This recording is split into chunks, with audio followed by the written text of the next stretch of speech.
Yukari is widely regarded as a very skippable unit. I did some quick tests using her and I will share my thoughts on whether or not that statement is actually true. So before we begin, just a very quick update on what's gonna happen in the next couple weeks, because this next couple weeks is gonna be very busy for me, so I expect uploads to slow down a bit. I also didn't really test that much for this video because again I was very busy, and I may or may not do a follow-up video on Yukari. Depends if I have time. And this patch being only 1 week long absolutely doesn't help. But yeah, with that out of the way, let's just quickly talk about her kit. Generally how she works. She's not that difficult to understand.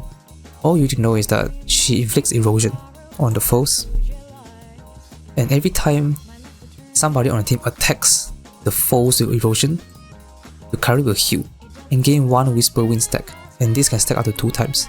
And you can only get 1 healing and 1 stack once per turn. And the way you get erosion is you use either skill 1, which inflicts erosion, or use DOG, which also inflicts erosion. So you ideally want erosion to be up the entire time, so that you can keep getting the Whisper Wind stack, which is important because you need this stack to use the skill 3, which is a healing move and can give DOG charge. If you have 2 Wind Whisper stack, that is equivalent to 1 DOG charge. Or okay, not 1 DOG charge, but like every turn you get 35 DOG. With 2 Whisper Wind stack, you get 35 energy. And this is very useful for Makoto because it allows him to use another DOG. And then the good thing about skill 3 is that you can go over the cap because it will be reserved. So it will reserve like maybe 35 energy.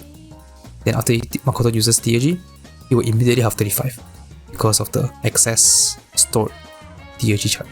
So other than healing some DOG charge, she also buffs a little bit, not a lot. She buffs with the highlight, or no highlight, DOG. Also buffs a little bit with skill 2. Skill 1 also has a passive that can increase attack when you attack erosion enemies. And assist is just debuff. Then she can buff DOG and highlight damage. And that's about it. So let me talk about the weapon first. 4-star weapon is an attack buff and also HP recovery increase. It's a kind of whatever weapon, really doesn't do anything for the team, it's just more healing and more attack, I guess. A 5-star weapon also increase attack, increase healing, and more importantly increase allies damage by 18% times 2, so 36. This was buffed. In my first reaction to her kit video, it was only 20%, and I stated that it's gonna be less than 5% increase. But now they buffed the weapon, so it went from 20% to now 36%. That's a good buff actually. That makes the weapon actually pretty decent. How decent? It's about 8%. Sadly I didn't have time to test more. I will do more tests, in the next few days, but I want to get this video out sooner so you guys can look at some numbers and make your choices yourself. But 8% is actually a decent number. It actually aligns around Tempest Wind weapon range, maybe slightly worse. And that buff definitely did wonders to this weapon.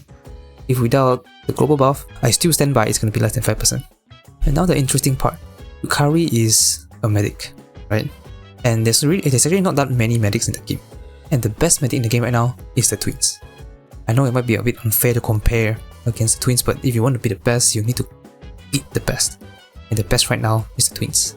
So you're probably wondering, if I don't pull Yukari, and I just use twins with Makoto, would that still be good? And the answer is, yes, it's still gonna be good. The difference is only 2.5%, it's not really a lot. So let me just show you the rotation very quick. So this is a rotation I use for Yukari. Yukari's rotation is rather interesting. You can use DOG like pretty much every other turn, which can keep the 100%, almost 100% uptime for the highlight buff or DOG buff. And then I'm using a 6-turn rotation here because it's slightly better, though it's very minor. It's 224 and 227. Very minor. I'm actually kind of surprised that the turn is still about the same, because I thought that turn 4 rotation would be better with Yukari because of this extra highlight here. So Makoto can highlight 1, 2, 3 times here. Same with the turn 6 rotation, it's going to be 1, 2, 3 times. But they're still about the same. So yeah. And this rotation for the medic twins. This one I have to reduce 1 highlight so that I can squeeze both the Tempest Wind and twins highlight on the last turn. Which isn't really a big deal, I think, because there's not really much highlights to use anyways. Like the only highlight I will be using is like the Dionysus, the buff highlight for Wonder. and I would rather use Fire Ice Highlight to buff this Q3 because of the points multiplier for MLD. I still haven't do any tests on SOS yet because of lack of time. I'll definitely do that and see like the differences again. Though I don't think I can test Twins and Yukari for SOS, but I can test turn 4, turn 6 burst again. That being said, the differences here is more, but it's only for A0, R0, Makoto Yuki team. If you have high awareness Makoto Yuki, the higher the awareness, I would say the bigger the gap this would be. It makes sense because Yukari allows Makoto to use another DLG.